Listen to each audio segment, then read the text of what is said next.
A lot of people talk about this idea of cutting the splash pan out and how, they say it's hard or something to get this out of the way. So one of the tricks that you can do is you can make a splash pan claw. This is made out of an old coat hanger wire. All I needed was 2 pairs of pliers and a coat hanger and about 10 minutes worth of time. It's relatively small. The front of it's about 1.5 inches wide. This dimension right here, it's about 1.5 inches wide. It reaches in by also about 1.5 inches.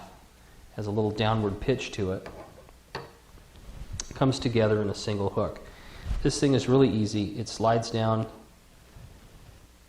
into the mast slot in the base. You push the splash pan under and hook it like that. So now the splash pan is tipped out of the way without butchering it or putting anything else in the way. So you can cut girdles if you have a problem holding the splash pan. If you're going to do a girdle where you have to hold on to it for a really long time, big stone, this kind of thing can come in handy. For small girdles, smaller stones, quick work, I usually just do this with my finger. Just do that. If you want to use this finger for something, like pressing down on the stone, use the other finger to press the splash pan and then operate the stone, or vice versa. It takes just a little bit of dexterity, a little bit of practice. It's not a big deal.